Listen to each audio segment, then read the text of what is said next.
সবার কাছে আমি ভিপি নুরুল হক নুরের জন্য দোয়া চাচ্ছি। কারণ একটা উদীয়মান নক্ষত্র ছিল, একসাথে যিনি শেখ হাসিনার মধ্যে মায়ের ছবি দেখতে পেতেন, একসাথে যিনি শেখ হাসিনাকে ফেসিস্ট মনে করতেন, খুব শৈশবকাল থেকে ছাত্রলীগ করতেন, তারপর কোটা আন্দোলনের মধ্যে তিনি যখন ভিপি হলেন তখন এই নির্বাচন নিয়ে প্রশ্ন উঠছিল যে টোটাল সিস্টেম ছাত্রলীগের যারা বড় বড় পদ পদবি পেল, শুধু ভিপি পদটা কেন ভিপি নূর পাইছে, এটা কি কোনো পাতানো নির্বাচন ছিল? সেই নির্বাচন নিয়ে ভিপি নূরের যে টিম ছিল তারা প্রতিবাদ করছে, বলছে আবার ইলেকশন হইতে হবে। সেই নির্বাচনে ভিপি নূর বলছিল যে শুধু ভিপি পদটা ঠিক আছে, নির্বাচনটা সঠিক হয়েছে, বাকিগুলো আবার হওয়া দরকার। ওয়ান এন্ড অনলি বাংলাদেশে বিকাশ প্রথার চালু, ক্রাউড ফান্ডিং এর জনক বা গুরু আমাদের সকলের জনপ্রিয় নেতা ভিপি নূর ভাই।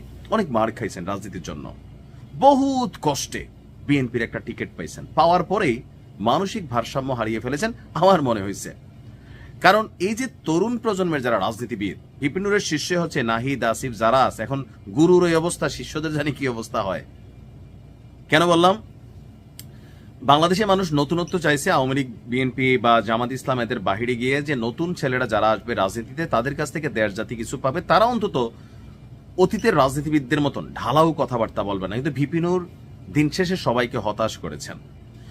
গণ অধিকার পরিষদের সভাপতি ডাকসুর সাবেক ভিপি বলছেন, আমরা বলতে পারি বিজয় আমাদের হয়েই গেছে, 12ই ফেব্রুয়ারি শুধু আনুষ্ঠানিকতা হবে। তার মানে কি ডক্টর ইউনূসের সাথে সেটেল হয়ে গেছে বিএনপির?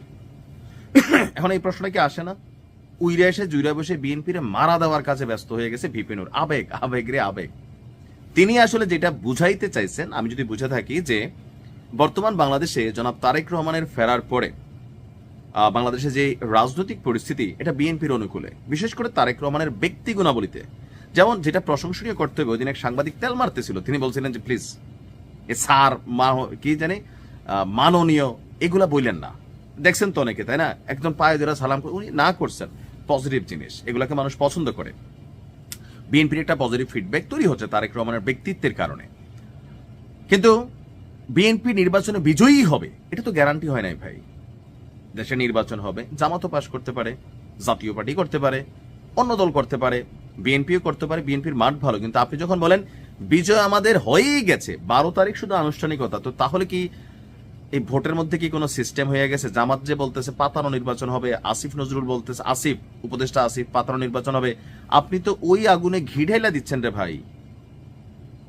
আপনার মতন একজন দায়িত্বশীল মানুষ বিএনপি দয়া টয়া করে একটা সিটের ব্যবস্থা করছে না?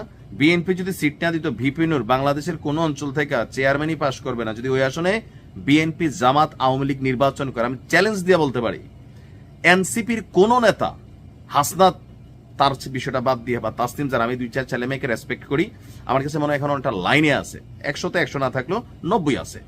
এই দুইজন ছাড়া বাংলাদেশের যে কোনো আসনে বিএনপি, জামাত, আওয়ামী লীগ প্রার্থী দিচ্ছে, জাতীয় পার্টি প্রার্থী দিচ্ছে, আর সেইখানে এই ভিপি নূর বলেন, রাশেদ বলেন, আর এনসিপির অন্য নেতা বলেন, একটা ছেলে চেয়ারম্যানই পাশ করবে না।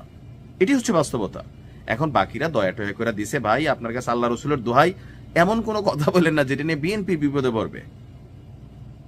একটা ফ্রি অ্যান্ড ফেয়ার মানুষ নির্বাচন দেখতে চাচ্ছে। আপনি যখন এই ধরনের কথা বলেন, এটা তো বোঝা যায় যে তলে তলে মনে কোনো সেটিং হয়ে যাচ্ছে। জামাত তো প্রশ্ন এমনি তুলে রাখছে, আর ওটা বাড়বে, সমালোচনা আসবে। আপনি উইরা এসে জুইরা বসছেন, আপনার তো এগুলো গায়ে লাগে না, মাইট টেরও খাইছেন, এটা তো গায়ে লাগে না। গতকালকে পটুয়াখালীর 10 মিনা উপজেলার বাঁশবাড়িয়া ইউনিয়নে তিনি বলছেন যে একটা মাহফিল ছিল, তো মাহফিলে গিয়ে তিনি বলছেন, আমি আপনাদের পাশে থাকতে চাই, থাকেন, আপনাদের নিয়ে কাজ করতে চাই, করেন।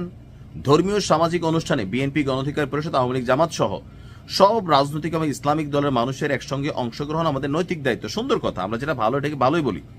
10 মিনা গলাচিপাকে রোল মডেল করতে চান, করেন, সবাই খুশি হবে।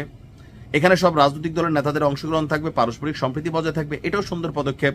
ওয়াজ মাহফিল, দোয়া মাহফিলের অংশ আমাদের সংস্কৃতি বৈচিত্র্য, ঠিক আছে। তো প্রত্যেক মানুষ ধর্ম মত করবে, সব সুন্দর, আমার কাছে সবই ভালো লাগছে। শুধুমাত্র এই যে কথাটা, এটাই ভেজাল লাগছে। নূর ভাই, বক্তব্য দেওয়ার সময় একটু বুঝাশুনা দিতে হবে যে আপনার বক্তব্যের সমালোচনার জায়গায় যেন বিএনপির জন্য তৈরি না হয়, আপনারও না হয়।